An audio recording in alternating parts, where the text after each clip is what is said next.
Well, it's 2 days after the election.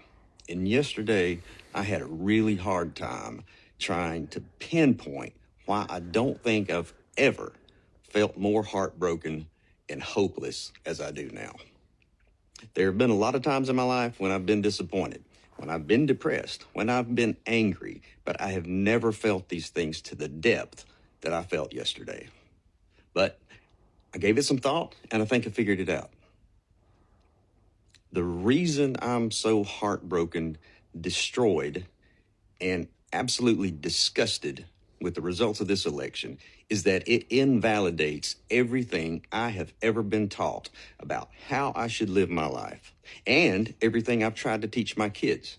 So it's an absolute betrayal to realize at 57 years of age that when it comes really down to it, over half of this country really doesn't value the notions of being kind, being generous, loving your neighbor, being accepting, having empathy, showing understanding, being truthful, being ethical in business, being sensible and level-headed, not being a bully, not being selfish, and not being a total asshole.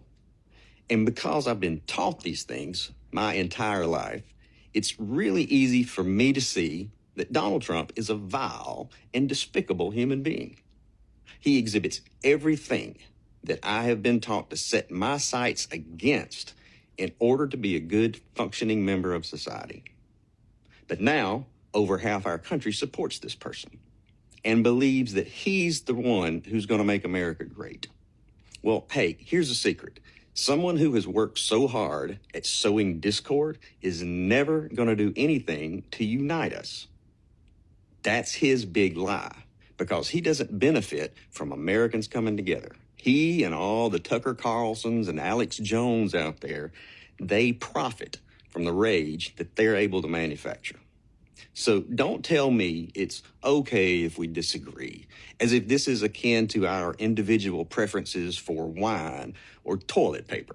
This is not a simple disagreement. This is you telling me that the values I've held dear my entire life have no meaning or place in the real world. This is you telling me that I should be shrewd, deceptive, cruel, and intolerant. This is you telling me that the type of person you really admire and look up to is a rich, entitled, narcissistic, criminally convicted pussy grabber. And if you're one of those guys out there that likes Trump because, well, he says what's on his mind, he tells it like he sees it, he doesn't have a filter.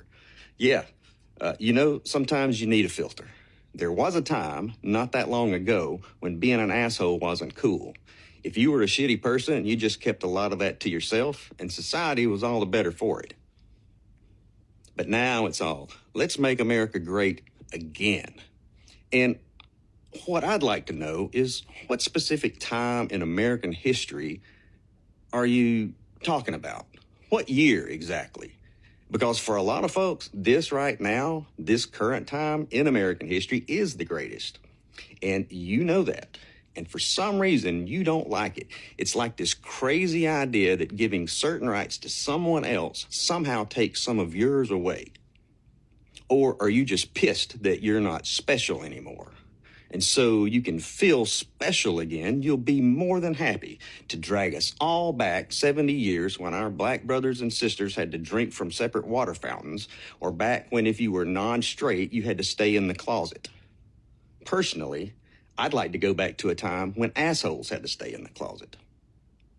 And don't tell me, oh, don't be stupid. You're getting it all wrong. It's really about none of that. It's really about the economy. As if that excuses the behavior. You're willing to overlook all the other fascist rhetoric because all that's doing is showing your wives and your daughters and minorities and LGBTQ and other marginalized groups that you're completely willing to throw them under the bus as long as you can save 5 cents a gallon on gasoline. Did your stock portfolio get a bump yesterday?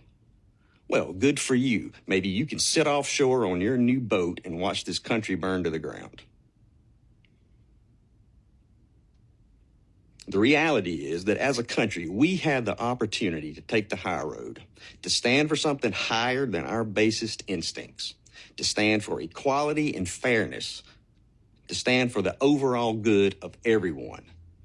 but over half of y'all kept us from taking it. And the whole world was watching. And you know who else was watching? Your non-white friends, your non-straight friends, your wives, your kids, your daughters. So to anyone who actually does claim to value those higher ideals, you know, the ones I mentioned earlier, the ones we were taught as kids in Sunday school. Yeah, Christians, remember Sunday school? If you claim to hold any of those same values, but are at the very same time enamored with Trump and perfectly pleased with the outcome of the election, me and millions like me deserve a fucking explanation.